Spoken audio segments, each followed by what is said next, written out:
ഹോട്ടലിൽ നിന്ന് ഞങ്ങൾ ജനീവയിലേക്ക് തന്നെയാണ് തിരിച്ച് ഭക്ഷണം കഴിക്കാൻ വേണ്ടി വന്നിട്ടുള്ളത് കേട്ടോ.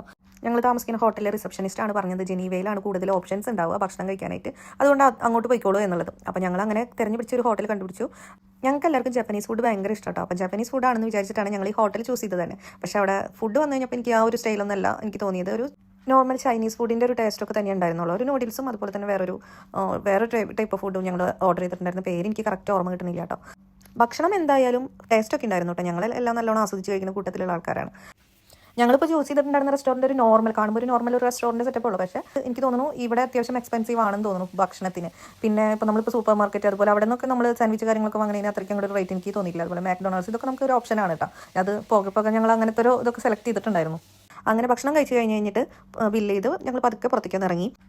ഞാനിങ്ങനെ ഫോട്ടോസും വീഡിയോസൊക്കെ കാണുമ്പോഴേ എപ്പോഴും ആഗ്രഹിച്ചിട്ടുള്ള ഒരു നമ്മളിപ്പോൾ കാണാൻ ആഗ്രഹിച്ചിട്ടുള്ള കുറേ ബിൽഡിങ്ങുകൾ, അങ്ങനെ ഞാൻ പറഞ്ഞ പോലെ തന്നെ ഈ ചെടികളാണെങ്കിൽ കൂടി എനിക്ക് ഭയങ്കര അതിശയമാണ് തോന്നിയിട്ടുള്ളത്. എനിക്ക് ഒരുപാട് നമ്മൾ ഈ ഫോട്ടോസിൽ വീഡിയോസിൽ അതുപോലെ എനിക്ക് യൂറോപ്പിൻ്റേതായിട്ടുള്ള ഒരു സ്റ്റൈൽ ഞാൻ എൻ്റെ കണ്ണിൻ്റെ മുന്നിൽ ഞാൻ മുന്നേ കണ്ടിട്ടില്ല. അതുകൊണ്ട് തന്നെ എനിക്കിത് എന്നെ ഭയങ്കരമായിട്ട് അതിശയിപ്പിച്ചു കേട്ടോ. അങ്ങനെ ഞാൻ കുറച്ച് ഫോട്ടോസും വീഡിയോസൊക്കെ എടുത്ത് ഇങ്ങനെ പതുക്കെ ഇങ്ങനെ സ്ട്രീറ്റിലെല്ലാം നടന്ന് നല്ല രസമായിരുന്നു കേട്ടോ. നല്ലൊരു ഈവനിങ് ആയിരുന്നു ഞങ്ങൾക്ക് കിട്ടിയത്.